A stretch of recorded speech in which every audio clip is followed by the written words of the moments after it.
I've always been 3 for 3. I got 3 of the coldest monsters in the world. The Ball brothers were destined for greatness. Back in the day, I said, man, I got 3 lotto tickets. I just ain't cashed them in yet. At least that's what we thought. LeVar Ball said he does not think his middle son, LiAngelo, will make it to the NBA. Lonzo was a top pick. LaMelo is averaging 25 a game, but LiAngelo, he was left behind. While his brothers lived out his dream, he could only watch from the sidelines. But what if I told you he still made it to the NBA, just not in the way you think? What if I told you this isn't a story about failure, but redemption? The Ball family was supposed to take over the NBA. 3 brothers, 1 dream, and a father who spoke their success into existence. People used to tell me back in the day, I said, man, I got 3 lotto tickets. I just ain't cashed them in yet. Lonzo, the eldest, was the chosen one, the blueprint, the foundation of the Ball empire. LaMelo, the prodigy, the youngest, but by far the most gifted. And Jello, well, you know what they say about the middle child. But if there was one thing he had over his brothers, it was putting the ball in the basket. And at Chino Hills, he did it better than almost anyone in the country. The 2015-2016 Chino Hills Huskies weren't just good, they were exceptional. 35-0, state champs, national champs, the best team in America. Lonzo, the leader, the number 2 ranked player in the nation. LaMelo, just 14 years old, dominating players 4 years older. Onyeka Okongwu, a freshman who would one day become the 6th pick in the NBA draft. And then there was Jello, stocky, undersized, overlooked. Yet, he led this team in scoring with 27.4 points per game. More than Lonzo, more than Melo, more than anyone on what some call the greatest starting 5 in high school history. Do you feel as though you guys were the best high school team to ever play? Yeah, for sure. I think we could be any high school team. Then came his senior season. Lonzo was off to UCLA. The spotlight moved on. Chino Hills wasn't the same, but Jello, he doubled down. 33.8 points per game, 30-3 record, the 4th ranked team in the nation.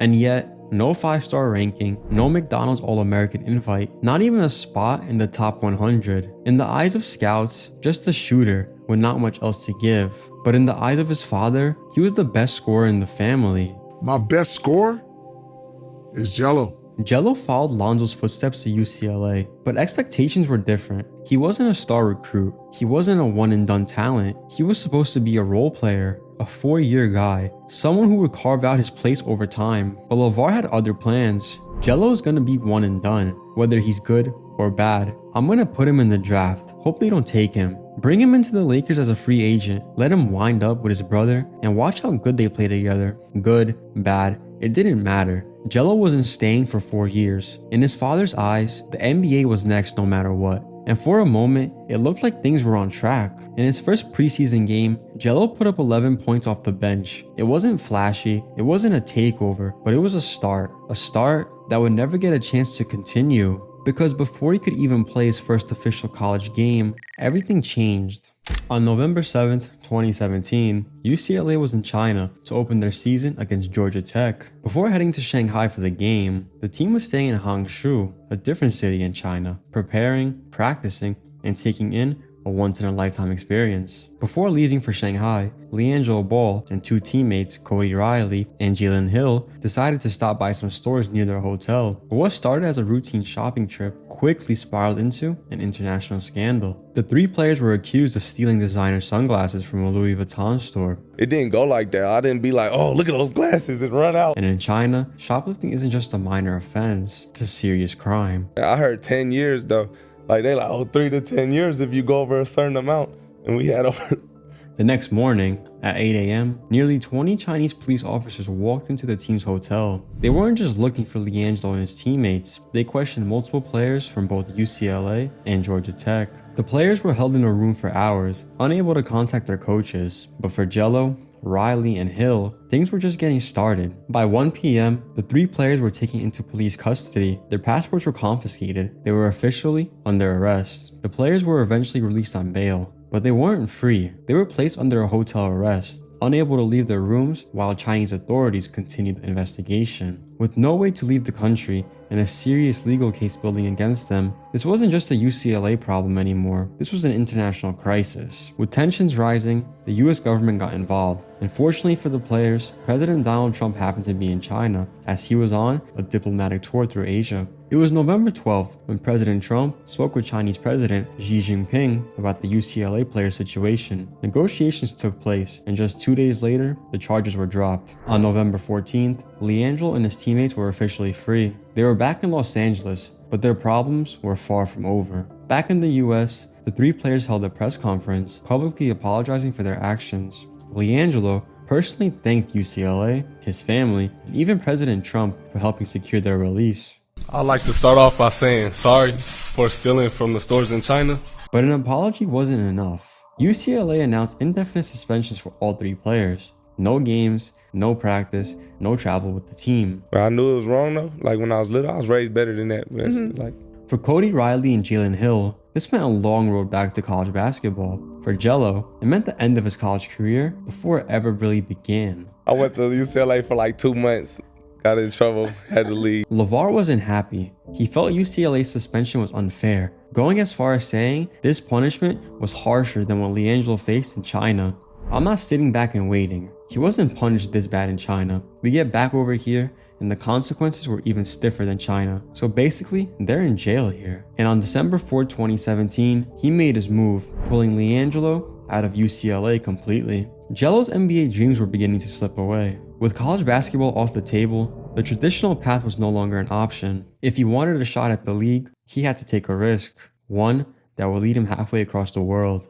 On December 11, 2017, just 7 days after leaving UCLA, Jello and his younger brother, LaMelo, signed a one-year contract with BC Pernai, a professional team in Lithuania's top league, the LKL. For the Ball brothers, this wasn't just about basketball. This was a culture shock. Give me your thoughts on Lithuania.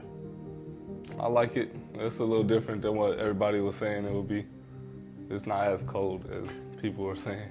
This is a country that was under Soviet rule for 46 years and only gained independence in 1991. The remnants of the past are still visible today, from the architecture to the hard-nosed mentality of its people. Cold weather, quiet streets, and a basketball league that didn't care about the hype. This wasn't UCLA. This wasn't Chino Hills. But make no mistake, this was still professional basketball. In 2017, ESPN ranked the LKL as the 11th best league in the world, a league built on fundamentals, defense, and physicality. But let's be real, Jello and Melo were brought in for who they were. The team was desperate. They started the 2017-2018 season in shambles, losing 9 of their first 13 games, failing to qualify for the Basketball Champions League, and watching their fan interest disappear overnight. They needed a lifeline, and the Ball brothers were exactly that. The brothers were signed, and they became the most talked about team in Europe. And just like that, BC Pernai wasn't a basketball team anymore. It was a reality show, because on January 5th, the team would drop out of the Baltic Basketball League and participate in the newly formed Big Baller Brand Challenge Games. Why? Well, the brothers needed worse competition and more playing time. On January 13th, 2018, they had their debut game in the LKL, and they were nowhere to be found. 0 points in 9 minutes for Jello, 0 points in 5 minutes for Melo. The same Ball brothers who dominated in high school were invisible in real professional basketball. And that's why LeVar had to intervene. Because against real pros, they weren't ready. By January 23rd, Big Baller Brand was Pernai's official sponsor, paying off the team's €100,000 debt and literally funding the franchise. And who was the coach? LeVar Ball, a man with 0 pro coaching experience, now leading a pro team. And for 5 games, it worked. BC Pernai went undefeated in the Big Baller Brand Challenge, beating teams that were barely AAU level. Jello even dropped 72 points in 1 game, just like his Chino Hills days. Meanwhile, in actual league games, it went average. On February 11th, he earned his first start, scoring 13 points in a 97-95 victory. Then, on March 25th, he had his biggest moment, dropping 28 points with 6 3-pointers in a loss. 2 days later, he declared for the 2018 NBA draft. Then, on April 19th, he suffered an ankle injury, officially ending his time in Lithuania. 6 days later, LeVar pulled his sons from the team, ripping into their head coach and calling the entire experience a waste of time. But in reality, Pernai had used the Ball name for publicity,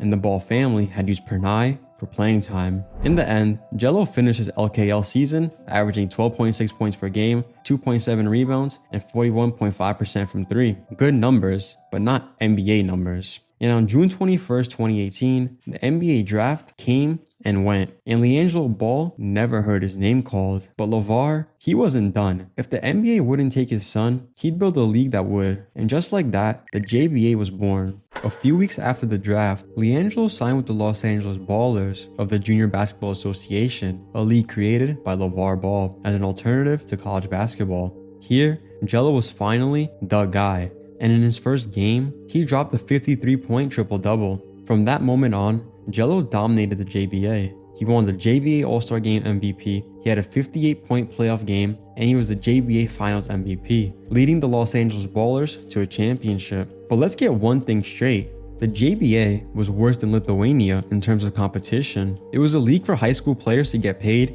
instead of going to college, because back then, NIL didn't exist. LiAngelo didn't prove himself in this league. He already dominated high school players when he was in high school. This was just another LeVar Ball gimmick. Nobody cared about this league, and after one season, it ended. LiAngelo had to find another team, and on December 2019, he finally got his big opportunity.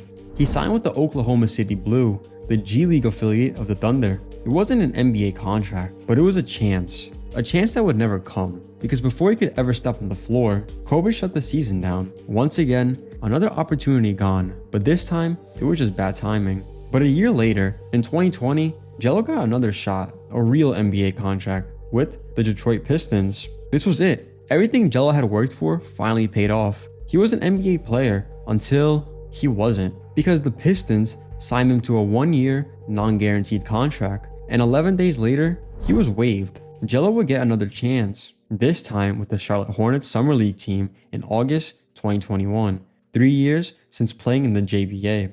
During this time period, LaMelo had already been drafted by the Hornets 3rd overall in the 2020 NBA draft. He went on to be the NBA Rookie of the Year, beating the likes of Anthony Edwards and Tyrese Halliburton. So now it's looking like the Hornets gave LiAngelo a shot because of LaMelo. And whether you want to call it nepotism or not, he made an impression. 16 points in 16 minutes in his debut, averaging 9.6 points per game and 17.4 minutes off the bench. For the first time in years, he looked like he belonged. The Hornets took notice, and on October 14th, he was signed. But once again, he was waived the next day. A week later, Jello was drafted 14th overall by the Greensboro Swarm, the Hornets G League affiliate. And in his debut, he went off. 22 points off the bench, 9 of 13 from the field. For a moment, it looked like Jello had a real future in Charlotte, but just like before, it all faded away. Over the season, he played 28 games, averaging just 4.6 points and 13.2 minutes per game. He never got a real chance, or maybe he just wasn't good enough. In 2022, he got another Summer League invite,